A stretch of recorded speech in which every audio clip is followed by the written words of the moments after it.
Shalom Bapak Ibu Saudara yang dikasihi Tuhan, kita bersyukur hari ini boleh bertemu kembali di dalam program Amazing Grace. Dan kali ini kita akan membicarakan mengenai perumpamaan tentang bendahara yang tidak jujur.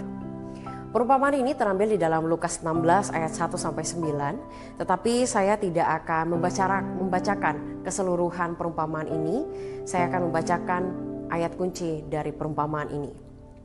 Seperti yang kita tahu bersama, perumpamaan ini mengisahkan tentang satu orang bendahara yang akan dipecat oleh tuannya. Kemudian dia membuatkan surat hutang baru yang meringankan hutang-hutang orang-orang yang berhutang kepada tuannya. Dengan harapan ketika dia dipecat nanti ada orang yang berbelas kasihan kepada dia, memberikan tumpangan kepada dia dan sebagainya. Kemudian di akhir dari perumpamaan ini dituliskan seperti ini. Lalu Tuhan itu memuji bendahara yang tidak jujur itu karena ia telah bertindak dengan cerdik. Sebab anak-anak dunia ini lebih cerdik terhadap sesamanya daripada anak-anak terang. Dan aku berkata kepadamu, ikatlah persahabatan dengan mempergunakan mamon yang tidak jujur, supaya jika mamon itu tidak dapat menolong lagi, kamu diterima di dalam kemah abadi. Bapak Ibu Saudara sekalian, bagian yang kita baca ini merupakan salah satu bagian yang seringkali dianggap sedikit problematis. Tetapi kalau misalnya kita mempelajari lebih lanjut, sebenarnya bagian ini tidak harus menimbulkan kebingungan atau kesalahpahaman. Kesalahpahaman atau kebingungan yang terjadi adalah menganggap bahwa Tuhan Yesus di sini sepertinya terlihat membenarkan perilaku tidak jujur sang bendahara, atau membenarkan pembukuan double yang dilakukan oleh bendahara. Kemudian meminta para pengikutnya, murid-murid Tuhan, termasuk kita nih, untuk kita meniru hal tersebut. Bahkan tidak sedikit ada gereja atau teolog yang menjadikan bagian ini sebagai dasar yang cukup valid untuk meneruskan teologi kemakmuran dan sejenisnya. Jadi untuk meluruskan kebingungan ini kita perlu melihat beberapa argumen untuk bisa mengcounter atau memperjelas. Yang pertama adalah jika anggapannya bahwa Tuhan Yesus membenarkan ketidakjujuran dan meminta kita mengikuti hal ini, maka berarti ada kontradiksi pengajaran dan teladan hidup yang selama ini Tuhan Yesus itu berikan. Jadi jika ada hal yang bertentangan, maka kita patut meragukan, kita patut untuk mempertanyakan ulang argumen tersebut. Kemudian kita bisa membandingkan apa saja pengajaran Tuhan Yesus, apa saja teladan Tuhan Yesus. Apakah itu sejajar? Gitu. Kemudian dari hal itu kita bisa tahu kebenarannya apa. Yang kedua, kita bisa lebih jeli membaca bagian ini. Di sana diberikan keterangan sebenarnya oleh Tuhan Yesus siapa yang Tuhan Yesus sebutkan untuk karakter seperti itu, karakter yang tidak jujur. Mereka adalah anak-anak dunia, bukan anak-anak terang.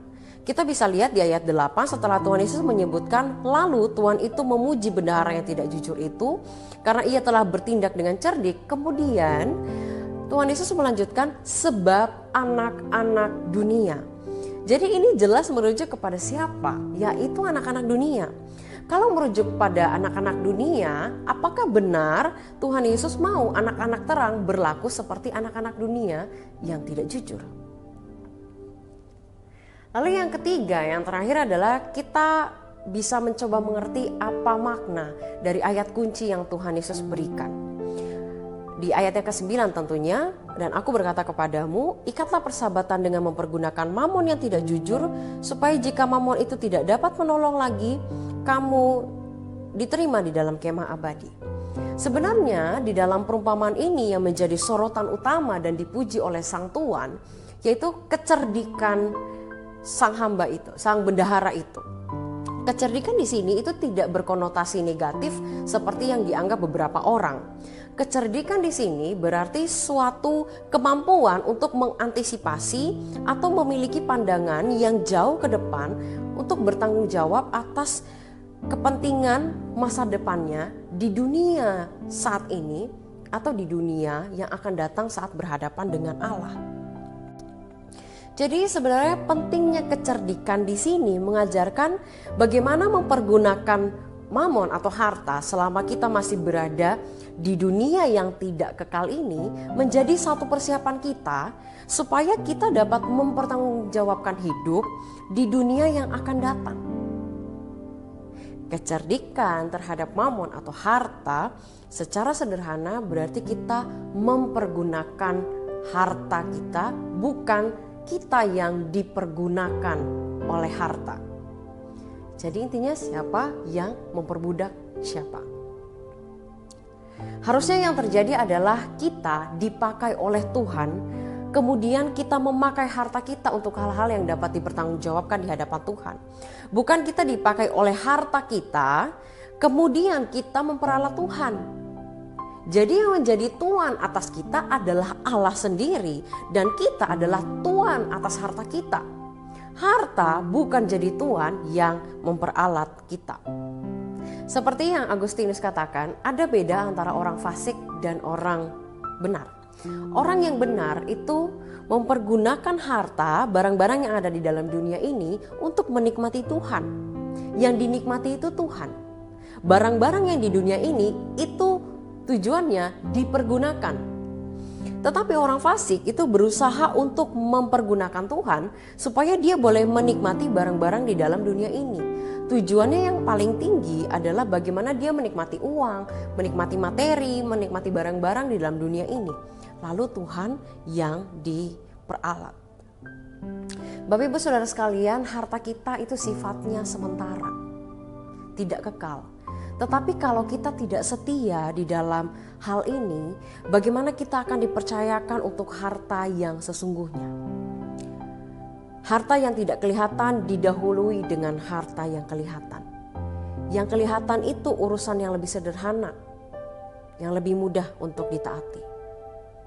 Lalu setelah kita taati dalam hal yang kelihatan, maka kita akan dipercayakan untuk hal-hal yang lebih besar yang tidak kelihatan itu. Ini adalah prinsip Alkitab yang bisa kita renungkan. Bapak Ibu Saudara, kiranya Tuhan yang menolong kita untuk memiliki kecerdikan yang mampu mengelola apa yang ada di tangan kita, untuk kita bisa bertanggung jawab atas hidup, dan lewat harta kita bisa menikmati Tuhan. Amin. Tuhan Yesus memberkati, sampai jumpa di Amazing Grace berikutnya.